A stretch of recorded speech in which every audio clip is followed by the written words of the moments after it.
एक बार की बात है, एक नदी के घाट के किनारे के ऊपर एक साधु रहते थे। वह साधु वहीं बैठा रहता और हर बार एक बात चिल्लाता रहता था, जो चाहोगे सो पाओगे। रोजाना कई लोग उस रास्ते से गुजरते थे और उसे ऐसा चिल्लाते देखकर लोग उसे पागल समझ लेते थे। कई लोग उस साधु पर हंसते तो कई लोग उसका मजाक बनाते। फिर एक दिन एक युवक उसी रास्ते से गुजर रहा था।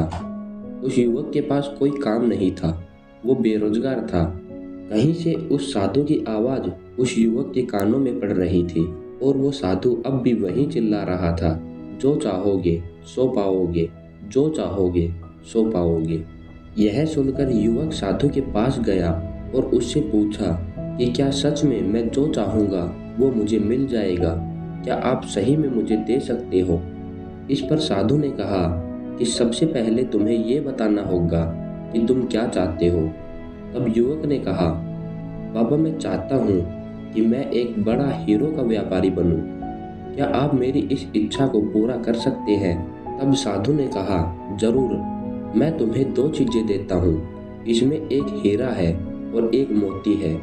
इससे तुम जितने चाहो हीरे मोती बना सकते हो। यह सुनकर युवक बेहद खुश हो गया। साधु ने युवक से कहा कि वो अपनी दोनों हथेलियां आगे बढ़ाए। जैसा साधु ने कहा था वैसा ही युवक ने किया। साधु ने युवक की हथेली पर अपना हाथ रखा और फिर कहा कि यह सबसे अनमोल हीरा है।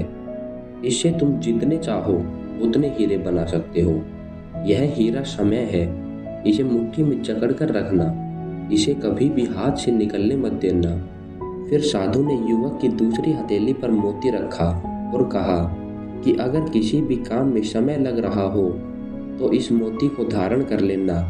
यह मोती धैर्य है, इससे तुम जो चाहो वो हासिल कर पाओगे। साधु की बातें सुनकर युवक ने धन्यवाद किया और वहां से चला गया। साधु से उस युवक को दो गुरु मंत्र मिल गए थे। उसने सोच लिया था कि वो समय नहीं गवाएगा और धैर्य से काम लेगा। कुछ ही समय बाद युवक ने एक बड़े हीरो के व्यापारी के पास काम करना शुरू कर दिया। वह व्यवसाय का हर गुरु मंत्र सीखता चला गया और कुछ ही समय बाद वह हीरो का एक बड़ा व्यापारी बन गया। दोस्तों, ये कहानी हमें सिखाती है कि अगर आप कोई भी लक्ष्य प्राप्त करना चाहते हैं तो आपको समय और धैर्य दोनों की आवश्यकता होती है। बिना समय व्यर्थ किए अपने लक्ष्य की ओर बढ़े और साथ ही किसी भी समय अपने धैर्य का दामन न छोड़े। बाकी आपको ये कहानी कैसी लगी कमेंट करके ज़रूर बताना, और अगर आप ये कहानी और लोगों तक पहुंचाना चाहते हैं तो इसे शेयर करना। बाकी मैं मिलता हूँ दूसरी वीडियो में, तब तक के लिए जय श्री राम।